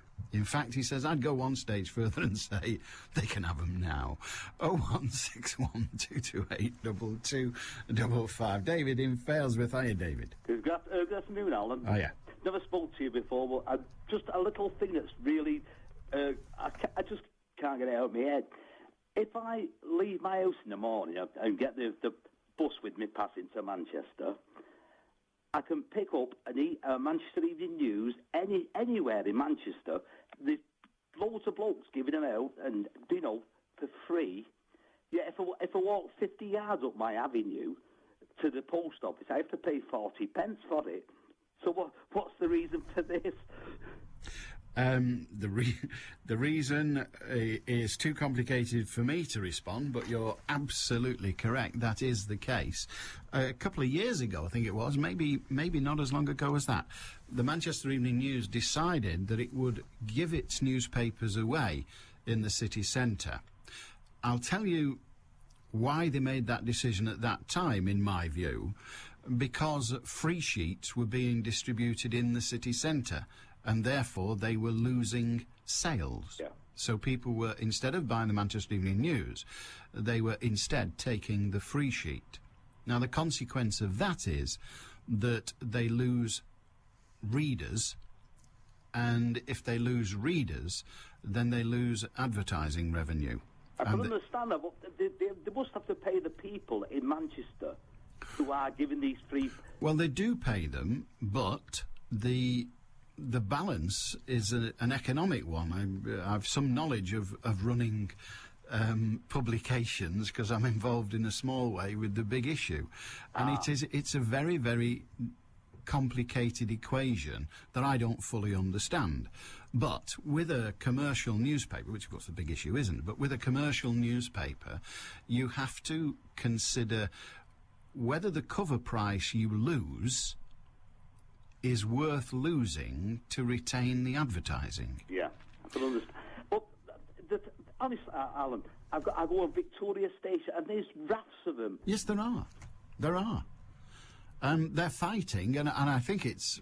I'm a great fan of the Manchester Evening News, and indeed of Paul, the editor. But the equation they have to do, they have to make that paper survive. Yeah. That's the first thing with a regional newspaper. And regional newspapers all over the country, not just the MEM by any means, but regional newspapers all over the country are losing share, as it were. Fewer and fewer people are reading a regional newspaper, which I think is sad, but there you are, that's what they're doing. And they have to make a commercial decision about how do we survive. Well, even in the national newspapers, the advertising is more important than the cover price. Yeah.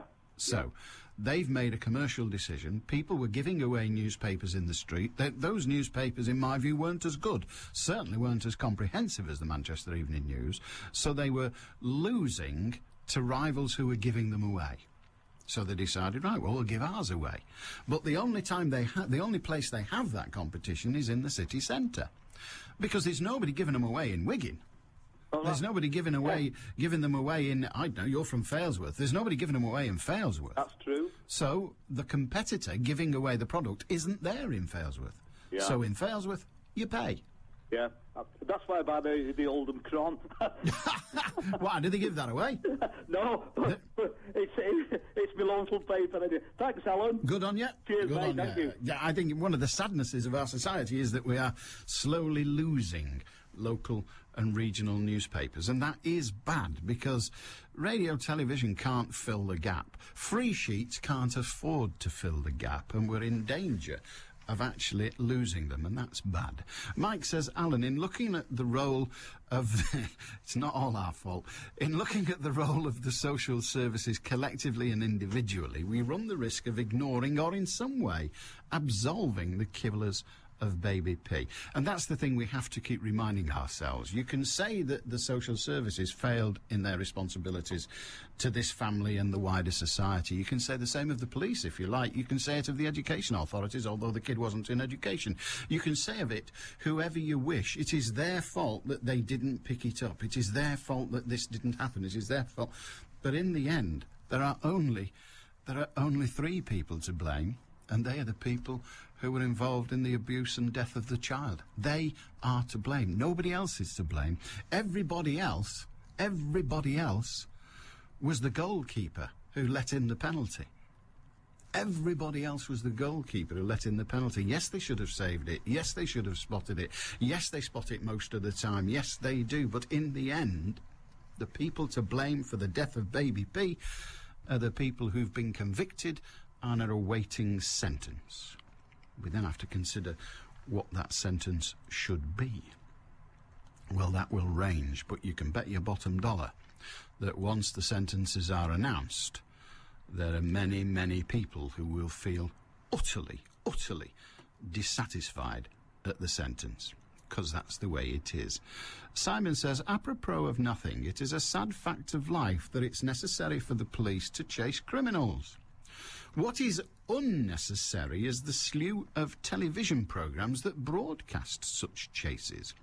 I'm not thinking about news programmes, he says, but about shows such as Cops on Camera, Police Camera Action and the like. Many people watch them as they watch rallying and other motorsports, not for the action, but for the crashes.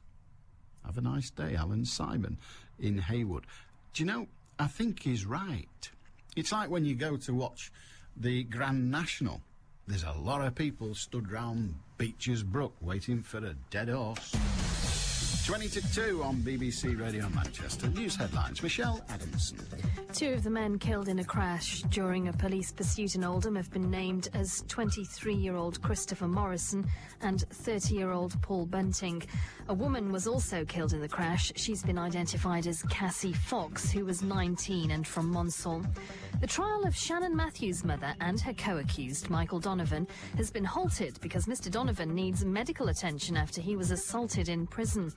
Wigan Athletic have confirmed that midfielder Lee Cattermole was involved in an incident on Saturday night outside a nightclub in Middlesbrough. He received a fixed penalty notice for disorder. And Manchester's weather, rain, windy too, with a top temperature of 11 Celsius. BBC Radio Manchester, 2020 traffic. Well, if you're using the M62, take care. It's still very foggy around junction 22 at Rishworth Moor. It's also affecting motorists on the A56 around the Haslingden area. In Wigan Wallgate still closed off in both directions whilst emergency repairs take place to fix subsidence that's occurred between King Street West and Clarence Yard. And delays of up to 30 minutes on East Midlands trains can be expected between Stockport and Sheffield because of a line-side fire in the Sheffield area. And if you're using Air France, be aware that all Air France flights to and from Manchester and Newcastle Airport are liable to delay and cancellation because the pilots have gone on strike. But for more information, check their website at www.airfrance.co.uk. And if you can update me further, call in on 0161 244 4951. I'm Cara Banks. BBC Radio Manchester, Sports with Will Perry. Good afternoon to you. Well, once again, below par, England lost the second one-day international against India by 54 runs in indoor. Yuvraj Singh scored a second successive century and then claimed 4 wickets as England collapsed from 183 for 3 to 238. Owe Shah was top scorer with 58. Lancashire's Andrew Flintoff made 43. But after the hammering they got in Rajkot on Friday, England captain Kevin Pietersen was encouraged by his side's performance. Definitely, for sure, 100%. There's 5 games to go. We're in this fixture and hopefully we can be a bit more competitive in the next game. You went into this side with an unchanged side. What was the thinking behind that? Well, you got to give the guys continuity. You got to give them confidence to know that they've got the backing of the captain and the coach, and they do have that. It's just disappointing that none of the batters have gone on. We've improved today, but we haven't done as well as we wanted to. Kevin Pietersen's side now trail 2-0 in the series with the third one-day on Thursday in Kanpur. Meanwhile, it's still unclear if England's players will feature in next year's Indian Premier League. After 2 days of talks in Mumbai between the ECB and their Indian counterparts, the matter still hasn't been resolved, meaning they're expected to sign their central contracts. Steven Gerrard and Frank Lampard have both pulled out of England's friendly with Germany in Berlin on Wednesday. Gerrard reported for duty last night, despite Liverpool stating he would be unavailable after picking up a rib injury at Bolton on Saturday. Manchester City goalkeeper Joe Hart will certainly miss that game. His place has been taken by Blackburn's Paul Robinson, but he could be out of the Manchester derby after picking up ankle ligament damage against Hull yesterday. Speculation is rife that City manager Mark Hughes could be out of a job sooner rather than later. The pressure's been building on the Blues boss after their recent form, but he insists he has the full backing of the club's owners. I keep telling people, I've had a meeting with the owner, Sheikh Mansour, this weekend. People should concentrate on the fact that he said I had an absolute mandate, and that's clear as any statement can be, and that's the reason those terms were used. So, I mean, what more can I say? Obviously, we need to get some wins under our belt, which we fully anticipate we will. Things will calm down, and then we can carry on continuing to develop the team and the club. Wigan manager Steve Bruce believes referees should have access to television replays to prevent mistakes, particularly ones which have knock-on effects in disciplinary terms with no right of appeal. Bruce is fuming after Emerson Boyce was sent off by Andre Mariner for a second yellow at Newcastle on Saturday. Well, there's a lot more to Cristiano Ronaldo than just goals, according to his Manchester United teammate Michael Carrick. Ronaldo and Carrick were both on target in the Reds' 5-0 win over Stoke on Saturday, with the Portugal winger notching up his 100th and 101st goals for United. Take into consideration everything else he brings to the team as well. He's not just about goals. To score so many in a short space of time is a fantastic achievement, and hopefully there's many more to come from him. But it's great to have him. Former City midfielder Joey Barton will be out for Newcastle for up to 2 months. He damaged knee ligaments during Saturday's draw with Wigan. Croatia's manager Slaven Bilic is keen to continue his career at an English club once his spell in international football is over. Bilic says he'd be disappointed if he didn't become a coach of a Premier League club. Rochdale boss Keith Hill is getting frustrated at some of the negative talk surrounding the football club. Following the 1-1 draw with Macclesfield on Saturday, Dale haven't kept a clean sheet in 15 games, but Hill thinks people should look at more important statistics. Clean sheets will definitely come. We're scoring goals and we're fourth in the league. And, I'd rather be fourth in the league than fourth bottom, conceding goals and not scoring goals. They're brilliant to have, but they're not necessary for winning football matches. That I do know. If you draw into the attention that we haven't kept a clean sheet in 15 games, I'll draw to your attention that we're fourth in the league and we're unbeaten in the league in something like 7 or 8 games. And finally, in Rugby League, England had 2 winners at the International Federation Awards in Brisbane. St Helens forward James Graham, Super League's Man of Steel, was named as prop in the Team of the Year, whilst Leeds forward Gareth Ellis was joint winner of the award for second rower. The next live action on the Northwest's biggest sports station. 5 of our teams tried to join Macclesfield and Curzon Ashton in the second round of the FA Cup. Ian Cheeseman hosts the programme from Droylsden, who face Darlington tomorrow from 7. BBC Radio Manchester. Hey, all right. Belting. 0161 228 2255. Radio Manchester at bbc.co.uk. And, of course, you can text on 07786. Sorry, I've just read an email. 07786 206 951. Andrew in Haywood says, do you not think that maybe you could donate your heart already? Clearly you have no use for it. P.S. Love the programme. Yeah, I bet you do. Thank you for that. You're so kind and generous and warm indeed. Alan, when the full facts of the police chase come out, I bet there'll be at least one of the following facts that will be true. This is Mike in Davyhulme. He says, the car was stolen. The driver was under the influence of drink or drugs. The driver had no licence or insurance. Drugs were found in the car. A gun was found in the car. The driver wanted or was already known to the police. Well, he doesn't say those all apply, or indeed any apply. He just suspects that at least one of them will. The problem is this, he says. This incident will be counted as another young driver statistic, but is possibly a person involved in a criminal act.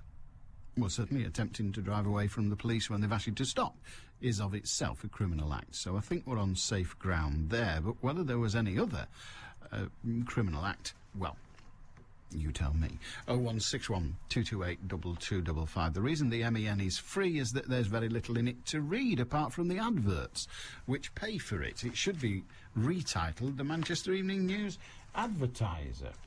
But that's an utter that is a foul calumny. I appreciate that in news terms we are rivals, but no. Front page, we must cut toll crash, that's a story we're covering. Carroll beats Sir Alex to a snap-up at the new Lowry. Congestion charge, big guns.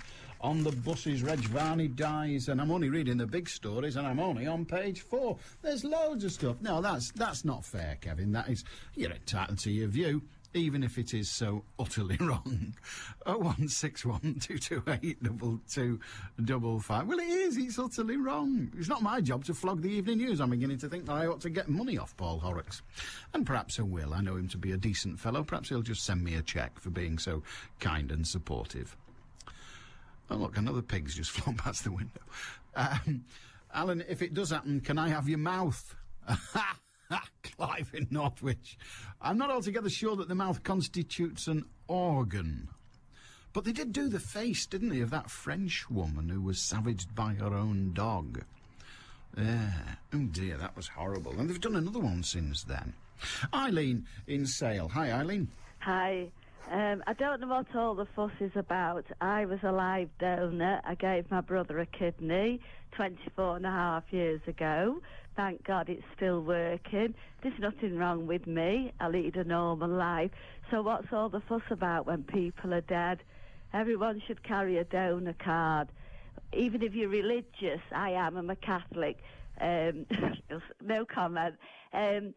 You know, it's all a spiritual thing, whatever you believe in after death.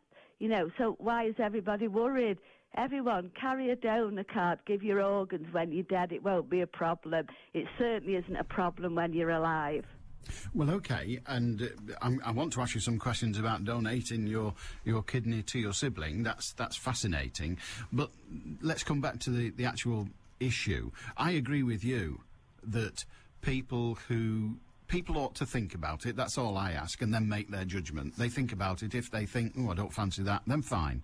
If they think, yeah, why not, and get on with it, rather than not getting round to it, which I think is the case in most cases. They don't think about it and think, I don't want to do that. They just actually don't think about it. Yeah, but what really gets to me is, and you won't agree with what I'm going to say, most people seem to agree with abortions. Most people want euthanasia, assisted suicide. So that gives me the impression that in this country we don't have much regard for human life. So what they all moaning about, giving organs when they're dead? Well, you may be right in all those things you quote. You know, you may be right. No wonder this country's like what it is. We never do anything. We're always discussing it, talking about it. Get out there, give your organs. Hang on a minute. We have reached the stage where we have a national system, a computerised national system, where a person who wants to can volunteer for their organs to be donated after their death. Now, that's not a country doing nothing. That's a country doing something. But how many people are doing it? Well, that's for them to decide, and I agree with you that more ought to consider it, and if more consider it, inevitably more will be on that register. But, Eileen, the issue here isn't whether people should give or shouldn't give. The issue here is, should the burden of choice be removed? In other words, you die, they take your bits, unless you said you don't want to. Well, the way things are going, yes. Okay. It's, you know, why? Why should that change? Because it's no big deal. What's all the big deal about it? You're dead. People need your organs. You know, it's all right when people are on the other side, when they need it. If all these people who don't want to do it, tomorrow the kidney's failing, oh yeah, it's a different story then. They want a donor. They want to be on the donor register, don't they? Mm. Well, OK, that's your point of view, and good on you. Now, take me back to this bit where all those years ago you gave a kidney to your brother, I think you said? in I think it was 84, which it wasn't quite as common then. No. You know, it'd be 25 years ago in May, so you work out the exact date. You've got a good brain. Unfortunately, it doesn't include arithmetic. But anyway... how long did you take to make the decision, once you knew that... Well, what happened, my brother just was... nothing wrong with him, and then it all happened very quickly. They found out he just had a water test or something, and I think it was phosphorus in his water. Went to Manchester Royal, told him that both his kidneys were failing, and they could only give him 6 months. Now, I can't remember exactly, but even dialysis wasn't going to work for him. He was quite bad. Yeah. So, of course, he said a sister, they asked him about the family. My eldest brother had already had a serious accident, parents too old. So he said, I've got a sister. How old? I was in my 30s then, I think, and I wasn't married and I hadn't had any children. So he said, ask her to come in and see me. Dr. Johnson, he was only just starting off. So the way he put it to me was, we'll run all the tests on you. And he said to me, don't worry about it because it's not likely to happen. Most people fail the test. They're not a match, blah, blah, blah. So I was going for tests, and then eventually I went in one day and he said, we were a perfect match. We'd got the same genes from the same parent. And he said, I've penciled it in. And I said, pencil what? And, really, it was good the way they did it for me. I mean, things have probably changed now. So we had the operation, and, we are one of the lucky ones because my brother is still going fine after 24 and a half years. But I never had to sort of sit there and say yes or no. It was a gradual thing. And then I saw my brother deteriorating. So you can't say no, can you? Now, the operation, I'm told, and I'm... you've got experience. I'm just some little fat bloke on the wireless. But I'm told that in terms of the operation, it's worse for the donor than it is for the recipient. Yeah, well, what happened with me, I was quite slim at the time, and they had a quite... When you've got a diseased organ, they just pull it out, don't they, and you get better. But number one, it's a big shock to the system, and also they've not got to let anything touch it. So I just had to have a bit of ribs chipped away and that because one of the ribs was going to scratch it. So, of course, I had a lot more stitches than my brother, and I was all black and blue. And I was supposed to go and visit him the next day, but he was much fitter than me, so they brought him with his chair and all his tubes to see me. And I said, OK, I'll be sorry, I hate you. That's fair enough. I want it back. But after, like any operation, you just become normal again, and it's a great feeling. I've never done anything else good, so that's like my lifelong good thing. I think it's pretty good. There's very few of us going to match it. Well, so and someone in the flats here just asked me a quick question. What is is there an age limit for donating organs? I didn't know that. I don't know whether there is or not. I don't know. I mean, no. I suppose by the time you get to 85, they're a bit knackered anyway. Well, yeah. But if the one you've got's not much fettle, you might be glad of a knackered one. Yeah. Anyway. Connie, good on you. You're not Connie, you're Eileen. Thank you very much indeed. OK, thanks, Alan. Cheers. Bye-bye now. Bye. And that takes some neck. I don't care what you say, that takes some neck. And it took a lot more neck 25 years ago than it does today. But that's live organ donor. And the only one you can do it with, really, is the kidney. I believe they can have a slice of liver every now and then, but I could be wrong. But kidney, because you've got two and you only need one, you may require the second one at some point, but because you've got two and you only need one, then you can get by. Extraordinary. Connie in Stockport with you in a mo. We've got to warn the Earth, Jones. Yes, Montgomery. People must switch to digital TV before it's too late. In one of 3 easy ways. Convert their TV themselves with a digital set-top box. Or get satellite cable or broadband TV installed. Or get a new TV with digital built-in. If they don't, the consequences will be dire. Well, for a start, they won't get to watch us dealing with Earth-saving situations in a calm yet authoritative manner. Good point, Monty. Good point. Cheers. Go to digitaluk.co.uk and get set for digital. Hello, Connie. In Stockport, how are you doing? I'm fine, thank you. I listen to your programme regularly. Do you? Let me ask you a daft question. Yes? Are you going to listen tomorrow? I will do, why? All right, well, we've only got a minute, and I couldn't do you justice in a minute. Okay. So how about we have you as first caller, 12 o'clock on the dot tomorrow. Well, listen, Alan, you don't need to. I only wanted to say to you that I was hurt. But it wasn't exactly your fault. It was only because you brought up about a person being, on your programme you mentioned about a person having an operation and the forceps thing inside him, and then they found out afterwards that the forceps had been left inside him. Oh, yeah, that was on Saturday, wasn't it, with Anne Alexander, the solicitor, former and I didn't solicitor. quite get the point. I only just wanted to tell you that it hurt because the same thing happened to my daughter's friend 15 years ago. Really? He didn't sue, he died. Oh, it caused the cancer. You can't help me. Just to say, thank you for your programme. Just occasionally wee things upset me. Okay? Yeah, thank you very much indeed. Thank you. Okay, thanks, Alan. Cheers, I do enjoy your programme. You're very kind. Thank you very much. Then. Bye-bye. That was Anne Alexander, who was one of our coffee morning guests on Saturday between 8 and 9. And Anne, as you possibly know, used to be a solicitor. She's sort of changed direction now. Good on her. But anyway, she used to be a solicitor specialising in medical negligence, and she told us a tale on Saturday of a person, as you just heard Prayseed there. But she told us a tale of a patient who'd had an operation, which according to the doctors and everything went awfully well, and then had a lot of pain afterwards, and a few things went on, and then they took an x-ray and found that the forceps had been left inside. And the purpose of the tale was that that particular doctor came out of the surgery and came out of the investigation, the examination, and went to the patient and said, look, we've left a pair of forceps inside you. We're going to have to open you up again, and we'll remove those forceps, and there ought not to be any further consequences. And the patient said, well, thank you for telling me, now get on with it. And nobody sued. And Anne Alexander was making the point that in all her time, and she dealt with hundreds, probably thousands of cases in her time in practice, only one patient ever said, I want you to get me every penny you can. Most patients said, all I really wanted was an apology. Fascinating. But there you are. And Connie has what we might call 2 steps experience of the same. See you tomorrow. Ta-da!